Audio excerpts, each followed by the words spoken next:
Every Monday to Friday, we are always here with the Family Hour. I welcome you to today's episode of the Family Hour. Family Hour, empowering families, one episode at a time. We are glad that you have decided you've chosen Church of Uganda Family TV way back since morning up to now, and we don't take this for granted. We are grateful that you have taken us as a priority, and in return we take you as our priority. Now this is our Monday episode of the Family Hour, where we look at education and career growth. Now this is an amazing topic and theme, especially the fact that most of our children are back home. You know, some of the signals that show that our children are no longer in school is when you see traffic jam not so much pronounced in the morning especially. But I know our parents are really glad that the children are back home. Now, because our children are back home, I know especially the parents who have their children in secondary, that is lower secondary, senior 1, senior 2, senior 3, most especially the parents of senior 1 students. Yeah, I know your children might have come back with a report that is really funny, a report that you are not understanding.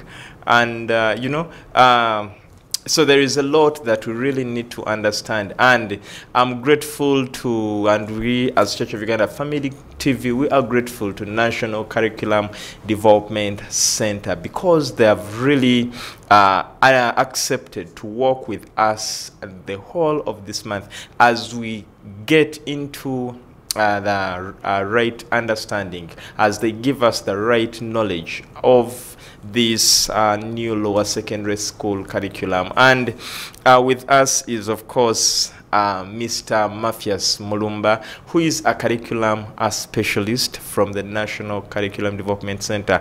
But I'll let him to first greet us, and then we go into the heated debate where I want us to pick it up from. Mr. Mulumb, you're most welcome once again. Thank you, Edrin. Yeah.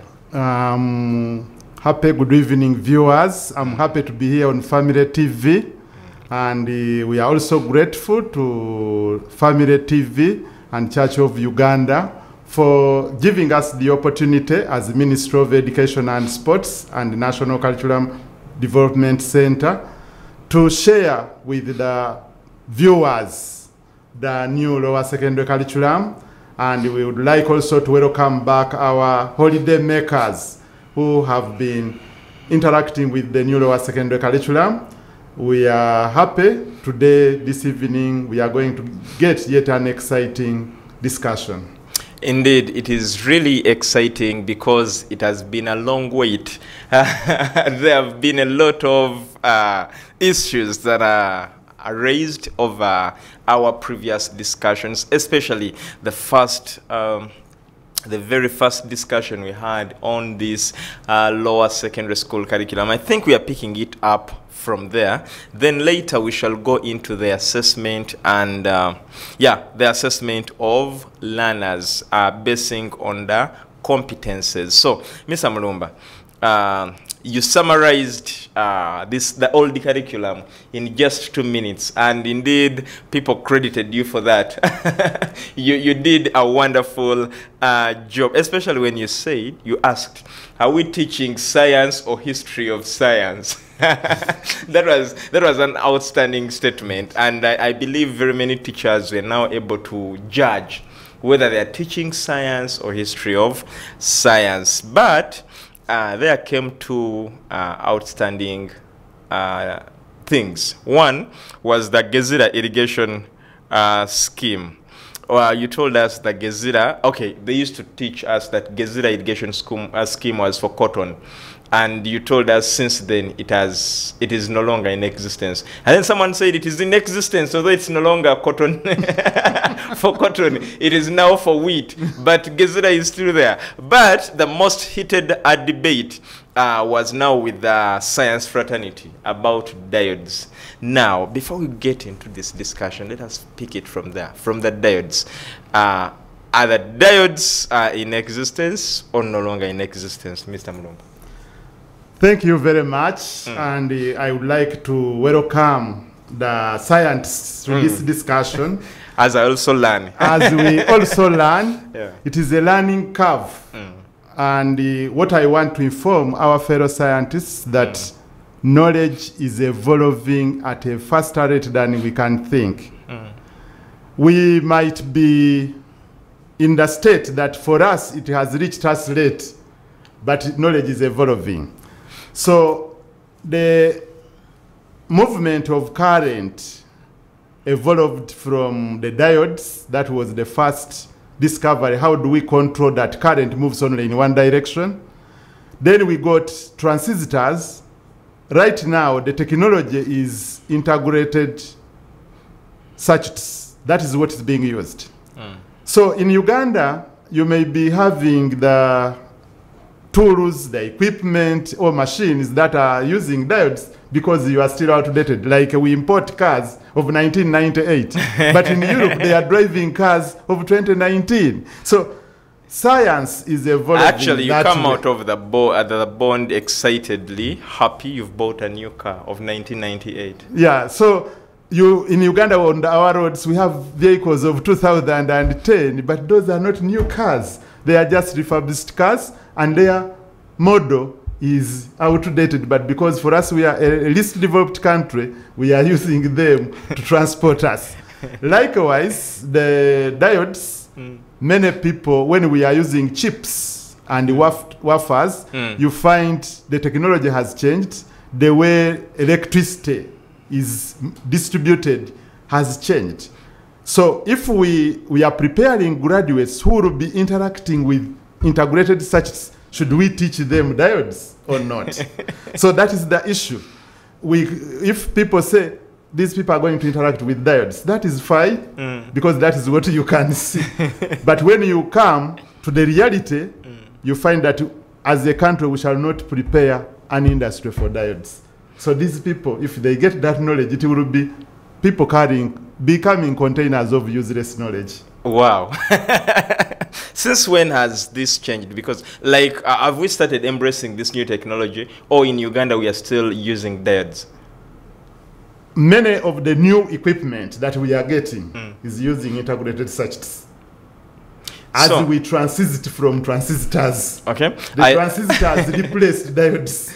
Does it mean that, for example, if someone is a technician and they studied about diodes, does it mean that they cannot repair this this machine that has come without diodes? Yeah, you are speaking now about the mismatch of skills. The school giving you skills in the school, they work. But when you go out to the society, you find the skills are not needed. And we have suffered this for a long time. So the warning is we need to be up to speed. Okay. And one of the up to speed, you can teach that there was a diode. It worked that way. There was a transistor, it worked that way. But now we should concentrate on integrated circuits. Okay. Yeah. Wow, integrated circuits. Now, I know this discussion will still come up, especially when you said you're carrying a lot of useless... being containers of useless knowledge. Useless knowledge. But now that we have the right information about diodes and the integrated circuits, now, getting into today's discussion, we are looking at the assessment. Earlier, I said very many of the first-time parents, or some parents don't really pay attention to the children's reports. Now, I think this time, a parent decided to look through the report, and then they realized that what they find there is actually funny. Actually, there is also another element that I noticed on this report. I was examining my little sister's report yesterday. I realized they even put there is it called a theme or a unit? All of them are there. A theme, a competence, and a topic. They put there, and then they put there 2 or 3, and then that is a little confusing. That you realize now English 3 topics, and then they award the marks, and then they give you a grand total. Then it is all confusing. But if you're like me, we have the answer. Mr. Mulumb is going to take us through the different forms of assessing learners basing on this competence-based curriculum. Mr. Mulumb, well, I think we started from there. I know there is summative and formative. So which one comes first? Thank you, Edrin. And I want to draw the attention of the viewers. The word assessment comes from a Latin word called assidere. In English, if we translate it, it just means make me as good as the expert in what you are teaching me. That is what assessment is all about. Make me as good as the expert. So observe me, see what I'm doing. Am I doing it as an expert in what you are teaching me? So from that, we have what we call the ongoing assessment. As you teach the learners, as they interact with the materials, you want them to be as good as the expert in what you are teaching them. That one. Who is the expert in this sense? The teacher who is assessing, or the one who came up with these ideas? Now let us use the example of greeting in Uganda, for instance. Yes. When you were young, the parents taught you how to greet. Yes. But they wanted you to greet as an expert in greeting. So they could draw your attention that now you are greeting Edrin is a man. Then if a female came, they could tell you, greet this female. And the words of greeting would accompany the sex as well. Yes. Or the status of the person. Yes. So if they wanted to check whether you have got it to the expected standard, then they wait for a visitor who has come for the first time in your house. So when they have finished greeting, they ask, oh, greet the visitor.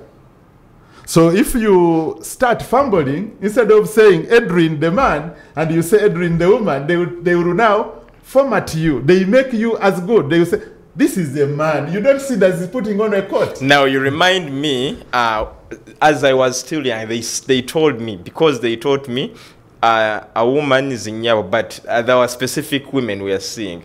So anyone out of that bracket wasn't Nyabo.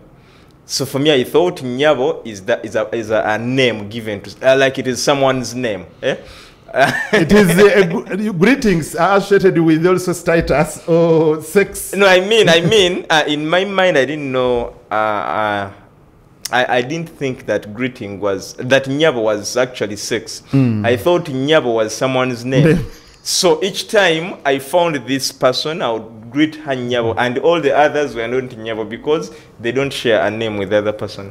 Yeah, so the person who was leading you in learning how to greet needed to tell you that all people of this kind are Nyabos.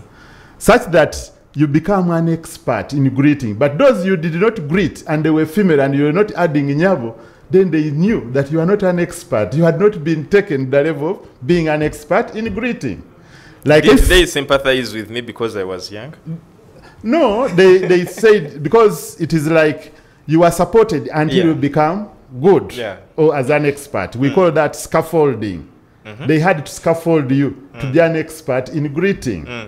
So if you were greeting the Mufti, for instance, as an example, you have to greet the Mufti in a different way. If we have to greet our bishop, the Archbishop of Church of Uganda, we have to use his excellence. His eminence or excellence. It is his grace. Grace. Yes. So we have those different accompanying words accorded to a particular title. So if I just come and walk in and find Dr. Reverend Kazimba and I just say greetings to Doctor, then I would not be an expert in greeting him. So in formative assessment, we want to make you to be as good as the expert. Okay. In that way, the teacher's role during teaching and learning process, he has to ensure that the content, the materials the learner is interacting with, the learner can do them to a mastery level, is competent in them. Then, after a certain time, like in the new lower secondary curriculum, we would like to see how the learner can use and apply what he has learned. So that if the learner cannot use and apply, then he's not competent. So at different times in learning, the teacher is trying to check that. And when you check, you are collecting information such that you make better plans of helping the learners to be as good as the expert. So in this new competence curriculum, we have topics in the syllabus. These topics are under some arrangement that if they are speaking about the same thing, we put them under a theme. Like in agriculture, I can share with you that we have a theme about crop production. So all of the crops, if you are talking about banana, beans, cabbage, you are talking about crops. So that is, all of those have similar characteristics, they are crops. Then if you are talking about hens, cows, goats, and rabbits, those are animals. So that's another theme. So a theme helps us to put things that have similar characteristics together. So you mentioned that they put a theme in the report. They are telling you that this one is coming, but it has relatives who are similar to it. Then there is a competence. What we want to see the learner to be able to do. What can this learner do if he's studying about vegetables? He should be able to grow the vegetable and sell it in the market. That's what we want them to do. Okay. So they learn in school how to grow the vegetables, then not care for them until they are ready for sale in the market. If the learner can demonstrate that, the situation is that we want them to grow vegetables and market them profitably. So we need to assess, is the learner competent in doing that? So the teacher has to make observations, has to converse with the learners to see if they are making the nursery bed. For instance, let me use vegetable growing. They have to make a nursery bed. Will this nursery bed bring out seedlings that can be transplanted? That is the issue. If the seedlings can be transplanted, can this learner care for them until we get a vegetable to sell? If the learner is able to do that, then we say he's competent. So the competence is written. So if you get learners, different learners will be at different levels according to how they are managing their vegetables. So some learners will be at score of 1. We can say they know everything that is required to grow the vegetable. But there are those who are doing it accurately, that their cabbage will weigh about 2 kilograms or 3 kilograms. And there are those who will grow all their cabbage and there will be no insect eating part of the cabbage. So those are at level 3. So they are scored better.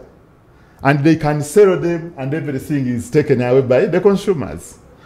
If it is in English language, for instance, we have a topic of travel. And we would like the learner to be able to share information, to communicate about travel effectively. If Edwin was going with the staff of Family TV to Kasubi Tombs, which is nearby here, yes, and you have got visitors who are visiting Family TV who are not Ugandans, you want to show them the Kasubi Tombs.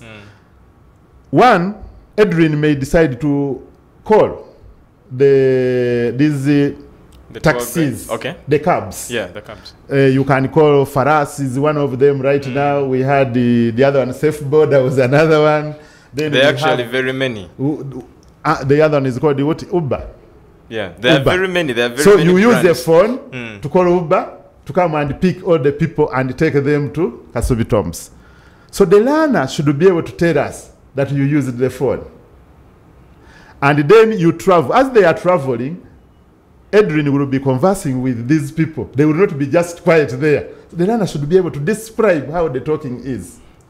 If they reach Nakulabye and the visitors are interested in buying a fruit of banana, then the cab is told, or the taxi, the special hire is told, stop and we buy banana at Nakulabye or at before you go to the Kasubi Tombs. The learner should also describe that event. How did they interact on their way? Then when they arrive at Kasubi Tomb, what is there? So you describe that journey. If the learner is competent, will be able to tell a great detail of how the journey went, using the adverbs, the adjectives, and putting in the vocabulary that is necessary for travel. That is a competent learner. But another learner will only tell you that we got a taxi, a special hire from Family TV at near Bank of Uganda, and we moved to Kasubi. That one, yes, he has told you the means of transport is there.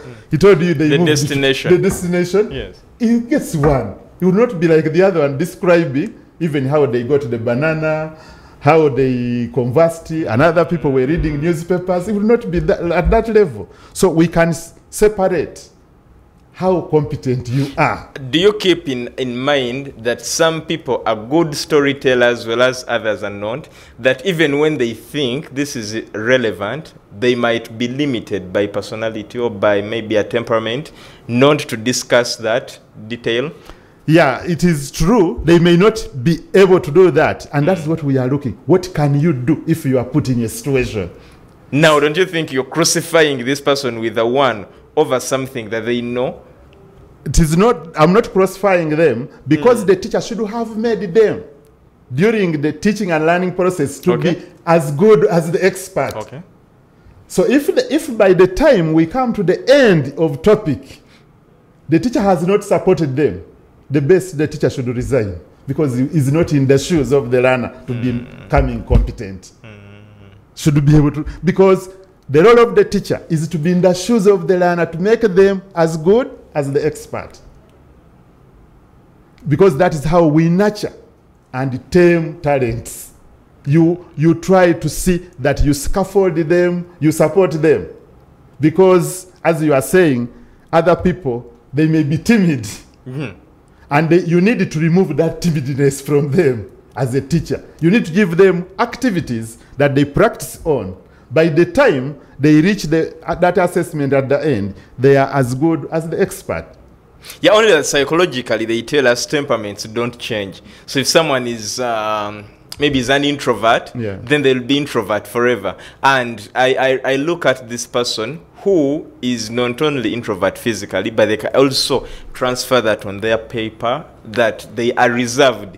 Even when they have a lot of information, they are reserved in airing it out. So if they are not good in the English language, they have another area of life they can be good in, where they are not timid or introverts.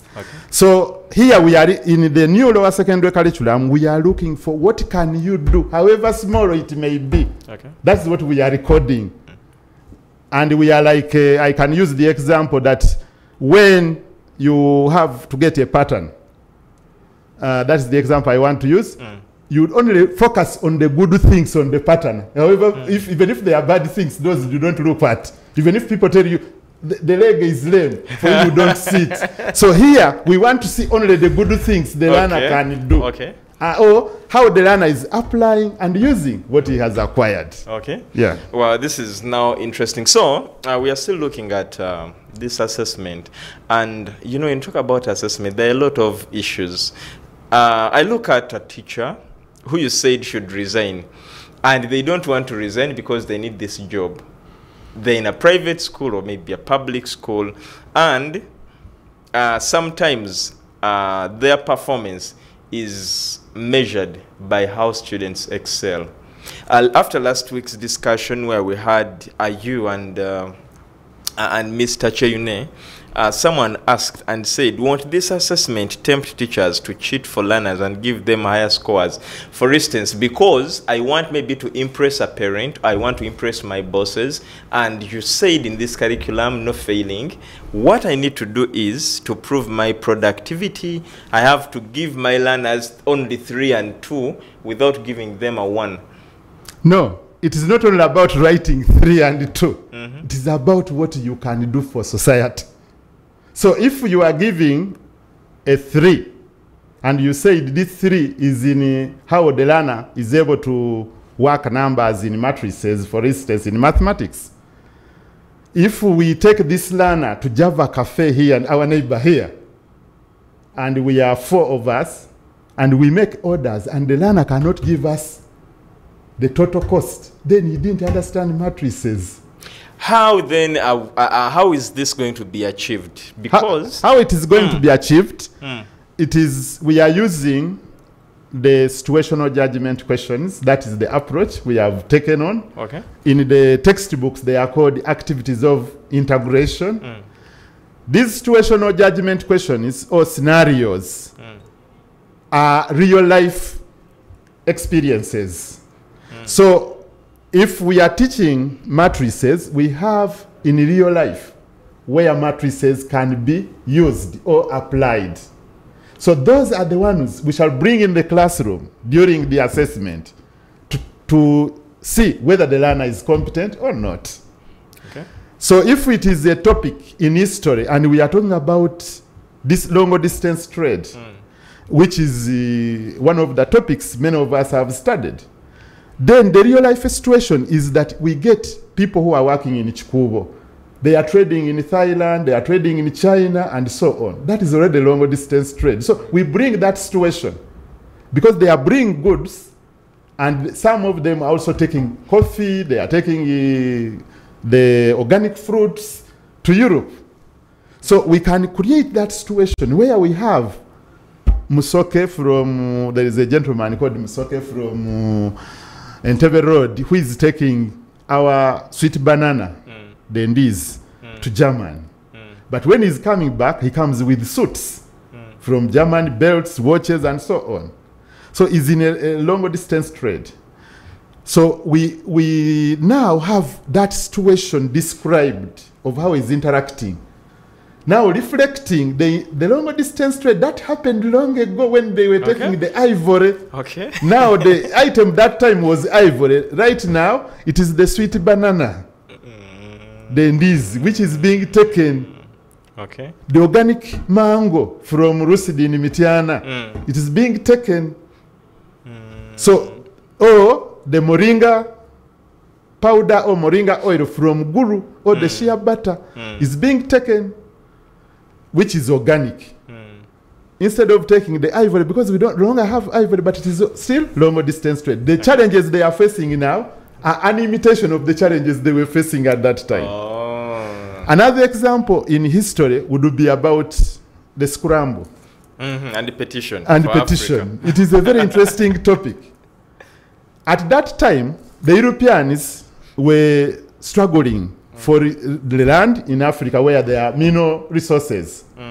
Currently, the Ugandans, if you go to Kayunga, people are struggling for the land there. If you go to Amuru, they are struggling for the land. In Katikamu, Nakaseke, people are struggling for land. True. It is, again, scramble, which is the reality now. So that is in that topic. While for geography, if we are teaching about climate and the time zones. Mr. Mulumb, at that point, we're going to take a short commercial break. And when we return back, because you realize, actually, you're making it more practical. You reminded me about long-distance trade. This was a term we used for escaping. So if someone wanted to escape, and they asked them, where are you going? Long-distance trade. And you just know they're going out of school. We are taking a short commercial break. We are returning. Stick with us.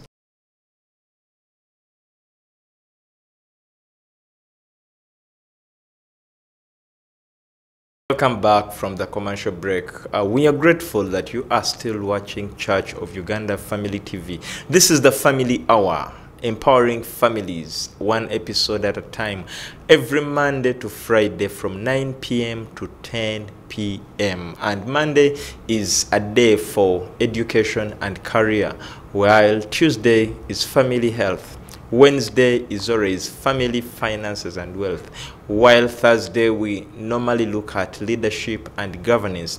Now Friday is parenting, so you shouldn't miss any of these fully packed episodes of the Family Hour. Adrian Austin Mukalazi is my name, and we are with Mr. Mulumb, who is a curriculum specialist from the National Curriculum Development Center. We are discussing the various assessments, and interestingly, there is a way he broke down long distance trade, and I realized all my history, we studied long distance trade, and we even crammed those names, and it was never applicable. Actually, sometimes we ask ourselves, why did we study the Great Trek? Why did we study long distance trade and all those other things? But I realized that they are now made more practical in this curriculum, and a child can really interpret them using what we have currently, and that is really very important. Now, you had brought in something on geography,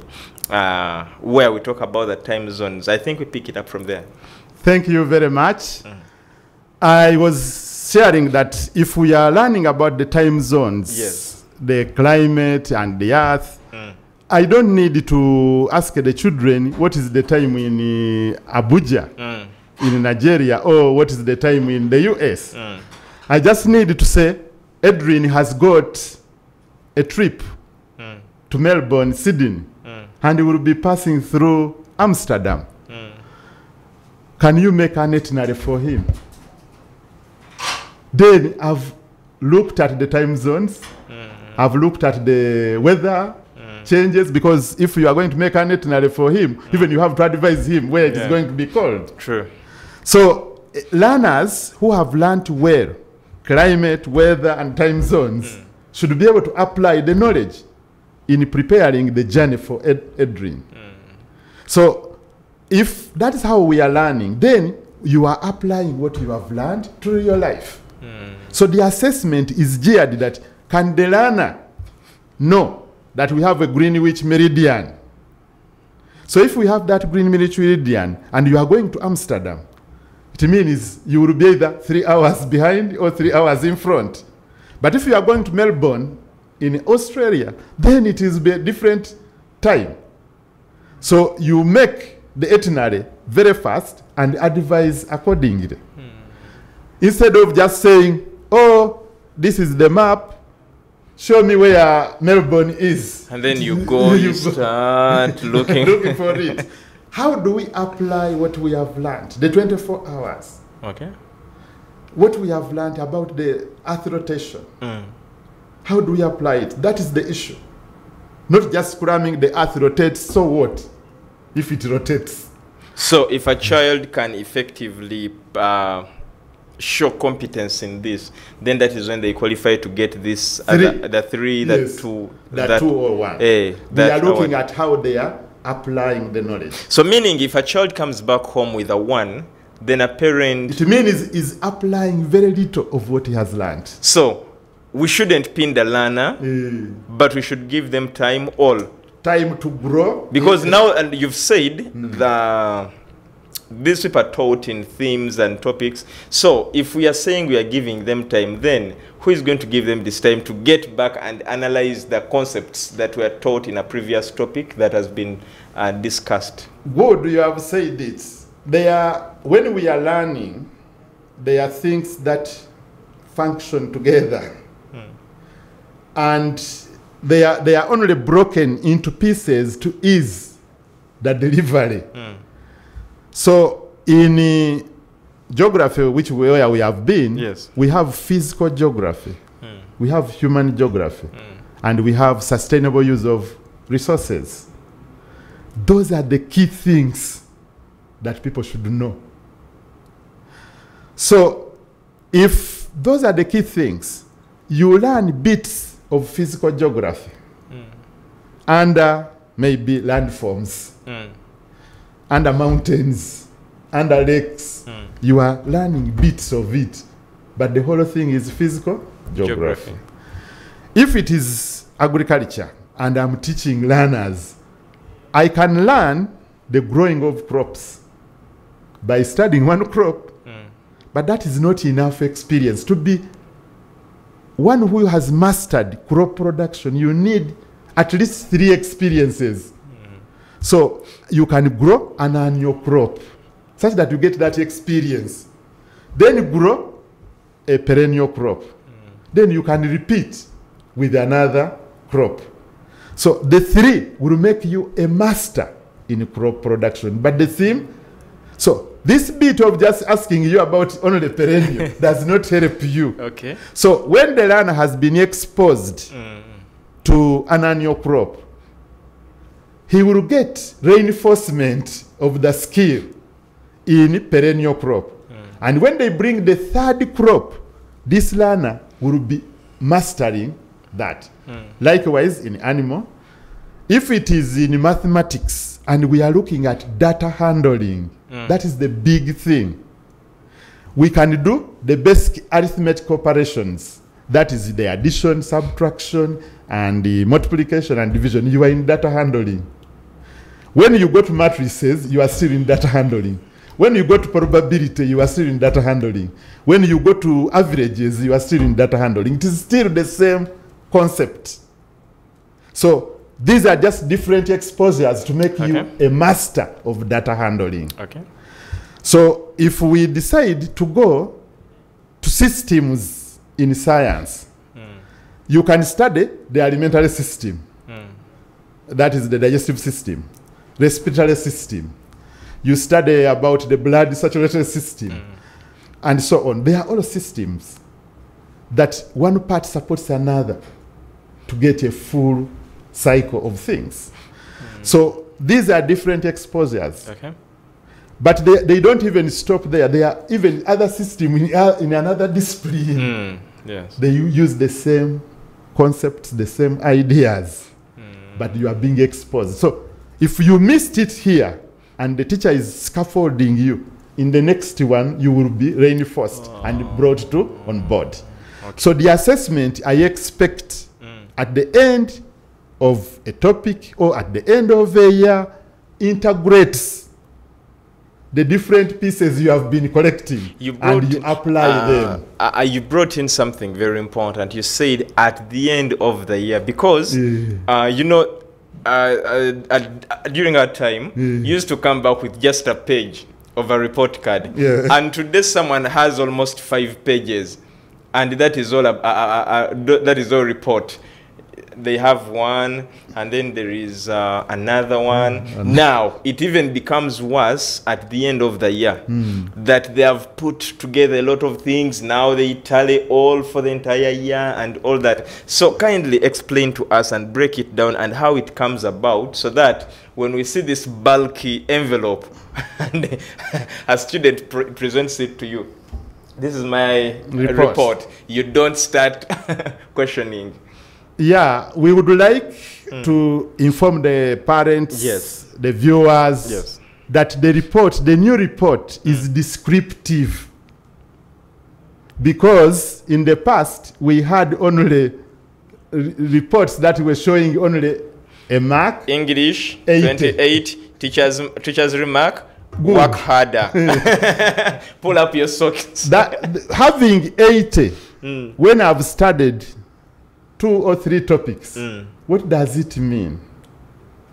If I used a subject of interest where you are talking about physics, in physics, I've studied about measurements, then I've gone to motion, then I've gone to density. I've studied those 3 topics, and you are giving me 80. What does 80 mean on the 3 topics? It doesn't have any meaning. So this was a blanket score, hiding a lot of things. Now we would like to know how can you use the knowledge of density? How can you use the knowledge of measurement in physics? Because you have gone on the vernier caliper and you have used it. How can you apply that knowledge of vernier caliper? How can you now, if it comes to motion, how are you able to use the knowledge of the equations that relate to motion in day-to-day life? So the teacher should describe in details how you are able to use the knowledge that you have acquired. So that detailed description increases the number of pages for the report. Because we want to paint the whole picture of you. In addition, we would like the teacher to tell us the generic skills you are demonstrating. Like now, Edwin here is demonstrating one skill, listening without interrupting. It is an important generic skill. So we need the teacher to tell us, how do you behave when others are speaking? We need the teacher to write it down on the report card. The values, like if we are in a garden, a compound, and they bring you mineral water, when you open, there is dirty plastic paper that gets off the lid. If you are drinking the water and you finish the bottle, and you carry away only the bottle and leave the plastic paper there, then you are not caring for the environment. The teacher should tell us that when we are in the environment, for you don't mind. Like we have compounds where we have grass in the compound, and there are also paths where you can walkways. If you decide to pass in the grass, then we know you are not caring for the environment. Because people were good enough, they put you a road to pass, for you are passing through, that you want to be quick to reach where you are going. So your values should be also stated. I want to give the example in CRE. One time I was going to Namugongo, and my car, the fuel the tanker started warning me that your fuel is low. So I had to branch to a fuel filling station. When I was there, in front of me were two border riders, and I was the third person. The person serving us had walked to the office, then came back when he had seen the customers, us who were in the line. But one of the people who was behind me was a taxi driver. When he saw the pump attendant coming, he just wanted to push away the border. So that is the situation which I can bring in CRE. And what does it show? In CRE, they are teaching the children, respect others. Here, at the pump station, one is not respecting others. But I've brought a scenario, and that is what we want to assess. Can this learner who learned about respecting others see that there is a problem here? So, if the learner has demonstrated application of the knowledge of respecting others to this situation, then we are sure we have trained you to be a good citizen who can apply the knowledge you have learned. I can get another example again in CRE. One time I was on this Kampala road, and near the Diamond Trust, there was somebody who was getting out of the taxi. But other people were continuing with the taxi. Then there was the stage manager, some younger boy also was there. When this person got out, the others also were seated where this one was getting out, had also to move out of the taxi. But this stage boy came and locked when these people are still outside. So those are situations, they are all about respecting others. So I can create these situations for the learners to see how they apply that knowledge. So the description I will give to the learner will demonstrate that how did they apply the knowledge they acquired about respecting others in this situation. So I have to make a detailed description. So that is the transition we are making, and that's why the report is becoming bigger and bigger. And I expect in the future, it will be each subject one page. Wow. Yeah. So this actually now brings us to a point where a parent, as a child comes home with this report card, take time and read the descriptions, the various descriptions, so that you can know where your child is performing better and where your child is still needy. is that what it means? Is that the whole purpose of this description? Is it for the parent? Is it for the learner? Or it is for the teacher's records? But as you answer that, I think let me join it with this one as well. We are told there is now DIT assessment, and then there is also UNEBA assessment. So how is all this assessment going to appear at the end of the 4 years? Great, thank you for that question. The description being made by the teacher is for all stakeholders, because the report is for different stakeholders.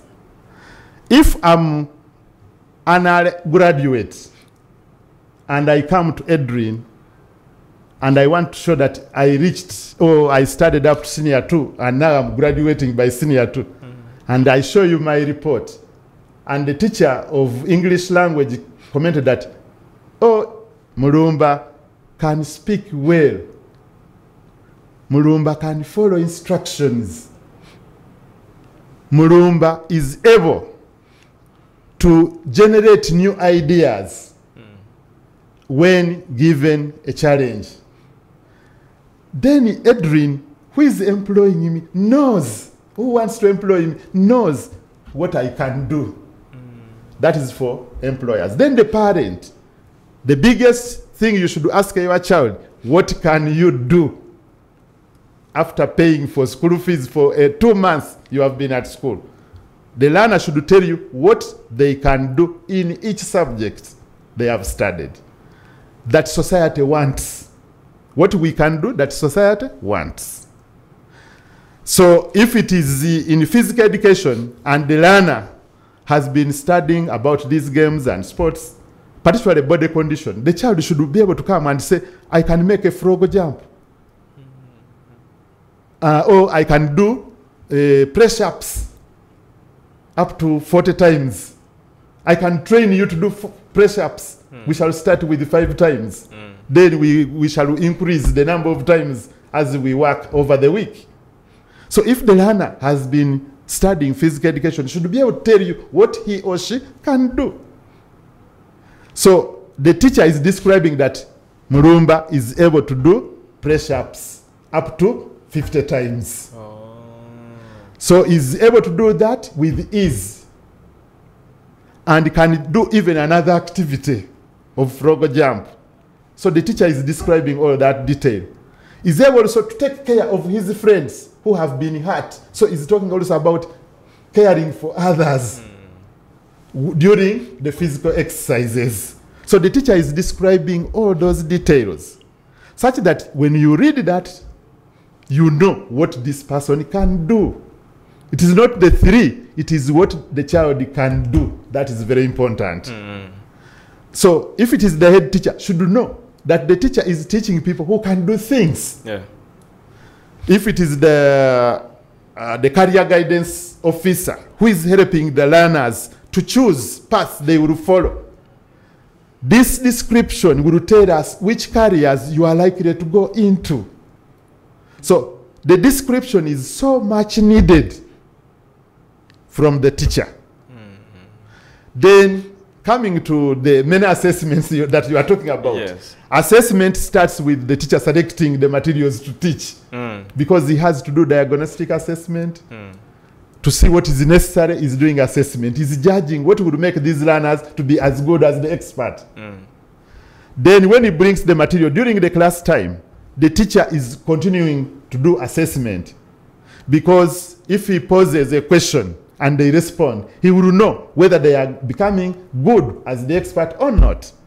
And he will change the direction if they are not becoming good. So that is all assessment. But finally, at the end of the topic, we have also an assessment. That assessment is to help the learner to prepare how to apply the knowledge he has learned. So he does topical assessment.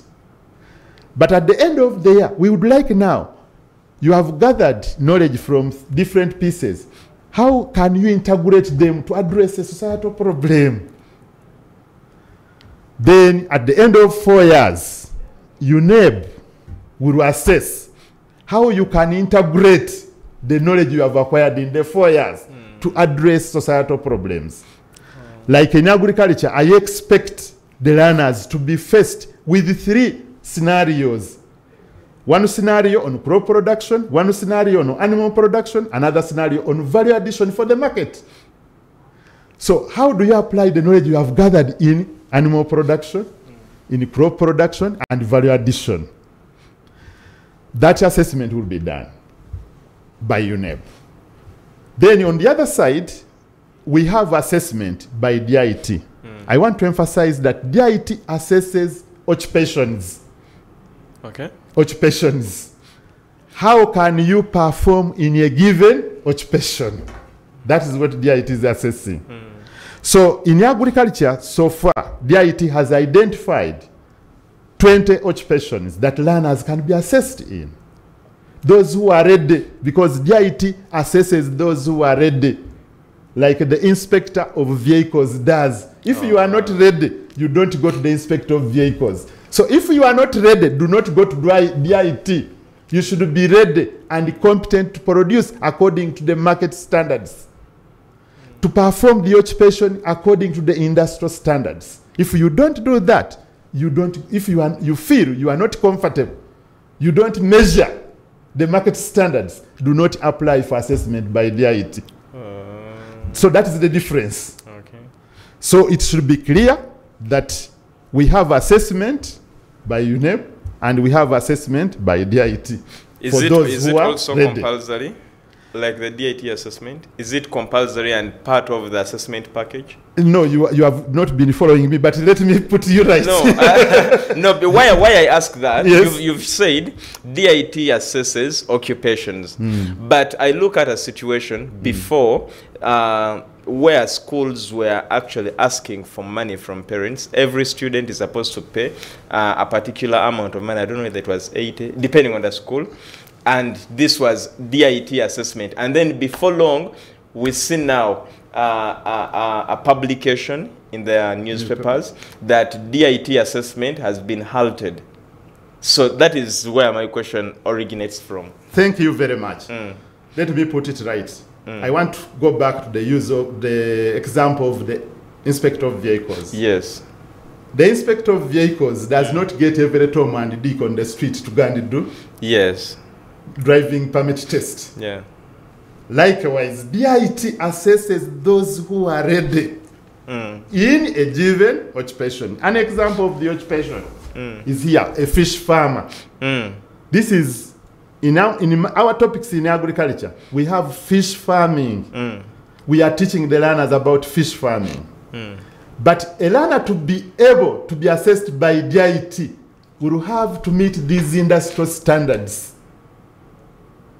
Yes. The industrial standards are those who are ready, not every Tom and Dick. So now, it is not compulsory. Oh. Like driving is not compulsory for people. It is only for those who are ready. Yes. Now that is now understandable. So now that you've broken it down for us, is it much as it is for those who are ready, or is there anything a learner will miss besides this assessment certificate by DIT? Is there anything else they'll miss if they've not been assessed by DIT? In terms of preparing for the future, which we don't have knowledge all about, and preparing for the landscape of employment, DIT is there. It can assess you even when you are 70 years of age. So there is immediately you become ready, you can go and get assessed. So the opportunities to be assessed by DIT are open for those who are ready, even at the age of 70. Anytime you're ready, Mr. Mulumb, time is running out of us. But let us wind up this discussion with your parting shot, with a closing remark. My closing remark on assessment is that we want the learners to be as good as the expert in what they are learning. Okay. And when they come to you at home, the assessment, they tell you that I was assessed and this is the document. Ask them, what can you do from all of these statements here? Demonstrate it to me here, and I also see that you can do it. Okay. So in that way, join us in promoting the competence-based curriculum, which emphasizes what can you do for society. Thank you very much. Thank you so much, Mr. Mulumb. We are indeed grateful for this time and this detailed elaboration on this curriculum, because you realize very many parents have really been struggling with this silently, but at least out of this discussion we've had for the previous 3 weeks, I believe you've learned a lot, and yeah, together we can now make this applicable. Together we can embrace this curriculum because it is for the good of the next generation. We don't want to get into arguments of diodes or not diodes again. So thank you so much, you who has been watching, you who has been following. This is Family Hour. Tomorrow is Family Health, and we shall have a team from Palliative Care Association of Uganda, because we are still talking about palliative care and the need for palliative care now. Don't miss tomorrow's episode. God bless you and have yourselves a good night.